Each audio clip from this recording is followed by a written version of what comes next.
जय कार्तिक। दो भाइयों की कहानी जिनके बीच में बहुत प्रेम था। शादियां हो गई दोनों की, उसके बाद भी प्रेम बरकरार रहा। बड़ा वाला भाई कहीं भी जाता बाहर तो छोटे वाले भाई के लिए भी सामान ले आता, छोटा वाला जाता बड़े वाले भाई के लिए सामान ले आता। बहुत प्रेम था। लेकिन एक दिन घर में किसी छोटी बात पर बहस हो गई। छोटे वाले भाई ने बहुत उल्टा सीधा बोल दिया, बड़े भाई के सम्मान का ख्याल नहीं रखा और बड़े भाई का दिमाग खराब हो गया कि ये क्या चल रहा है। मैंने इतने लाड से प्यार से रखा और इसने ऐसी बात कर दी। उस दिन के बाद से दोनों भाई अलग अलग मकान में रहने लगे। यहाँ तक कि कई बार किसी कॉलोनी के फंक्शन में मिलना होता तो नजरें बचा के निकल जाते, कहीं बाजार में टकराते तो एक दूसरे को इग्नोर करके निकल जाते। बातचीत पूरी तरीके से बंद हो गई और इस घटना को बढ़ते बढ़ते 10-12 साल हो गए। दोनों के बच्चे बड़े हुए। छोटे वाले भाई की बिटिया थी, बिटिया की शादी के दिन आ गए। लड़का पसंद कर लिया गया, विवाह की तारीख फिक्स हो गई। छोटा वाला भाई गया बड़े वाले भाई के पास, जाकर के कहने लगा कि भैया शादी तय हुई है, आपको आना है, सारा काम संभालना है, मैं आपसे माफी मांगता हूँ। उस दिन के लिए पैरों में गिर गया, बहुत रोया, सब हुआ। लेकिन बड़ा भाई टस से मस नहीं हुआ। उसने कहा अब आया है, नाटक कर रहा है, ये वो। क्योंकि उसे लगता था कि उसके सम्मान को ठेस पहुंच गई, गलती तो इसकी थी और ये सुधरने को तैयार नहीं है, समझने को तैयार नहीं है। बड़े वाले भाई को कुछ सुनना ही नहीं था।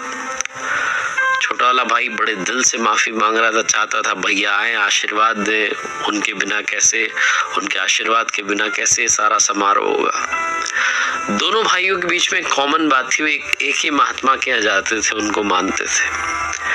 छोटा वाला भाई गया अगले दिन महात्मा जी के यहाँ, प्रवचन सुना, उसके बाद आशीर्वाद लेने गया। महात्मा जी ने पूछा बड़े परेशान लग रहे, तो उसने बताया कि बड़े भैया से विवाद हो गया था बहुत साल पहले और कुछ मैंने कह दिया था, नहीं कहना चाहिए था, मैंने क्षमा भी मांगी, माफ नहीं कर रहे हैं, बिटिया की शादी आ भी नहीं रहे हैं, मुझे बड़ा बुरा सा लग रहा है, बेमन से शादी होगी। महात्मा जी ने कहा कोई बात नहीं, कुछ न कुछ तो समाधान ऊपर वाला निकालेगा। अगले दिन बड़ा वाला भाई गया, प्रवचन सुने महात्मा जी के, उसके बाद उनको धोख लगा रहा था, प्रणाम कर रहा था। तो महात्मा जी ने पूछा कि तुम्हारे छोटे भाई की बेटी की शादी है? तो वो थोड़ा सा कतरा गया, एकदम से सकपका गया। उसने कहा हाँ। तो महात्मा जी ने कहा तुम क्या क्या काम संभाल रहे हो? तो बड़ा वाला भाई भी भरा बैठा था, उसने सारा गुस्सा निकाल दिया कि छोटा भाई ऐसा है वैसा है वैसा, नाटक करता है, ढोंग करता है आकर के माफी मांगने का। महात्मा जी ने कहा एक बात बताओ, कल जो मैंने प्रवचन दिया था उसमें क्या कहा था? बड़े भाई ने दिमाग पर जोर डाला, याद नहीं आ रहा। उसने कहा मुझे समझ नहीं आ रहा क्या कहा था। महात्मा जी ने कहा कल मैंने तुम्हें एक अच्छी बात सुनाई थी, वो तुम्हें आज याद नहीं है?